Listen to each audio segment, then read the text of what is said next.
አብሳላት ዛሬ ነገሮቹ ሁሉ ገብተውኛል ተረድቻለሁ ይቅር በሉኝ ይቅርታ አድርጉልኝ እኔ ሳደርጋቸው የነበሩ ነገሮች ራሱ በጣም አስገርመውኛል ለራሴ ብላ ይቅርታ ጠይቃለች። ይቅር ለእግዚአብሔር ብለናል እኛም። ሰላም ሰላም ቤተሰብ እንዴት ናችሁ አላችሁልኝ? ደህና ናችሁ? ሰላማችሁ ይብዛ ቤተሰብ። ቪዲዮውን ላይክ እያደረጋችሁ ቤተሰብ ያልሆናችሁም ቤተሰብ ሁኑ።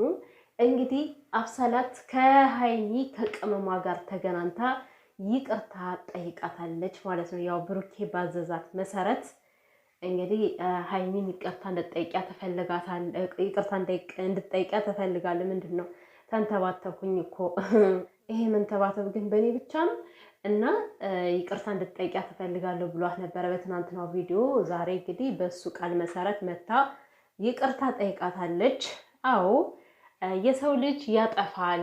ዋናው ደግሞ ደስ የሚለው ነገር ስህተቱን አውቆ ጥፋተኛ እንደሆነ ገብቶ ተረድቶ በጉትጎታ ሳይሆን በራሱ ተረድቶ መጥቶ ይቅርታ ሲጠይቅ እኛም ይቅርታውን የመቀበል ግዴታ አለብንና እውነት ለመናገር ተቀብለንሻል ያብሳላት። ከዚህ በኋላ ግን ከዛ ዘለም ከዚህ ዘለም ማለት የለብሽም ማለት ነው። እና አንዳንዴ የተሳሳተ ሀሳብ ስትከተሉ በቃ ማንንም ነው ማዳመጥ የማትፈልጉት ከራሳችሁ በስተቀር ማለት ነው። አሁን ያብሳላት ስታደርግ የነበረው ነገር ለራሷ ራሱ ሼም አስያዛት። በጣም የሚከብድ ነገር እኮ ነው። አንድን ነገር ስናስብ በራሳችን ስንረዳው አሁን አብሳላት ሀይሚ በእሷ ላይ እንደዛ አድርጋ ቢሆን የእሷን ፍቅረኛ ሀይሚ ተመኝታ ቢሆን ሀይሚስ ምንም አላደረገቻትም እኮ የምር ከሀይሚ በላይ ነው በቃ ጦጣ የምትሆንባት ማለት ነው። እና እንደዛ ነው በቃ የሆነ ስሜት ስታስቡት እናንተን ነው ማሰብ ያለባችሁ። እኔ በሆንስ ያ ነገር እንዴት ነው ልቋቋሙ የሚችለውን ነገር ቶሎ ብላችሁ ከጭንቅላታችሁ ካገናዘባችሁት ወደ ተሳሳተ መስመርም አትገቡም። እና እንግዲህ እችኛዋ ያብሳላት ሌላኛዋ ነች። ያችኛዋን ደግሞ እኔ ያላቃትም ሁላ እያለች ነው። በእርግጥ አንቺ ነሽ ያብሳላት። እስከ ትናንትናው ዕለት እኮ አልተቀየርሽም ነበር በነገራችን ላይ።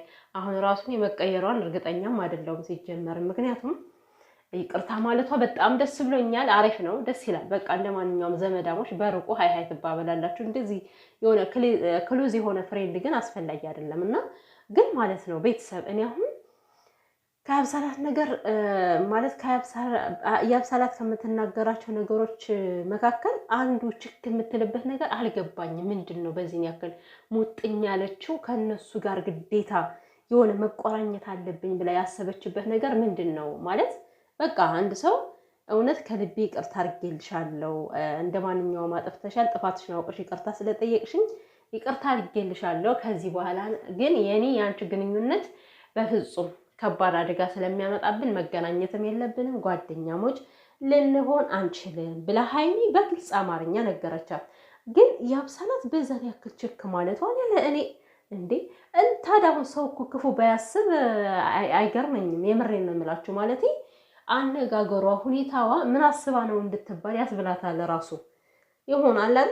ቪዲዮ ላይ ወጥቶ በዚህን ያክል በቃ እናንተ ታስፈልጉኛላችሁ አይነት ነገር ድርቅ ማለት ተገቢ አይደለም። እና እውነት ለመናገር ያብሳላት አሁን ጥሩ ስራ ነው የጀመርሽው፣ ነገር ግን ይሄን ስራ እንዳታጠፊው፣ በዚሁ ቀጥ በቃ እነሱ አንፈልግም፣ በሩቁ ሀይ እንባባላለን፣ እኛ ላንቺ ቂም የለንም፣ አንቺም ለኛ ምንም ተንኮል አላሰብሽም በሚለው ይቅርታ አድርገውልሻል፣ በይቅርታ ተላልፋችኋል። ግን ይሄን ያክል በቃ ግዴታ ከእናንተ ካልተጠጋው የምትይውን ነገር አቆሚ። የሆነ ነገር ባታስቢም እንኳን ሰው የሆነ ነገር እንዳሰብሽ ነው የሚረዳሽ። ገብቶሻል አይደል? ከሁኔታሽ ካነጋገርሽ እንዲህ ችክ ያልሽበት ነገር ምንድን ነው የሚለው ሰው ክፉ ነገር እንዳሰብሽ ነው የሚያስብብሽ። እኔ ራሴ አሁን ምን ማለት እንዳለብኝ ግራ ገባኝ እኮ። ማለት ለይቅርታ መታለች በዚህን ያክል ግን በቃ ችክ ማለት አያስፈልግም። በዚህን ያክል ከሀይሚ ጋር መጠጋጋትም አያስፈልግም። በቃ አንድ ሰው አልፈልግም ካለ አልፈልግም ነው። እና ለይቅርታሽ በጣም ደስ ብሎናል። ከዚህ በኋላ ግን ከመካከላቸው አትግቢ። ሲጀመር እኔ ያብሳላትን ብቻ አይደለም ለብሩኬ ስሜት የነበራቸው ሰዎች በእነሱ ዙሪያ መገኘት የለባቸውም በጭራሽ። ምናልባት እነሱ የሚዲያ ሰው ናቸው፣ ዩቲዩበር ናቸው። የሆነ ፕሮግራም ላይ ሊገናኙ ይችላሉ። ከዛ ፕሮግራም አትዘጋጉም። ኦልሬዲ ይቅርታ ተጠያይቃችኋል፣ ሀይ ትባባላላችሁ።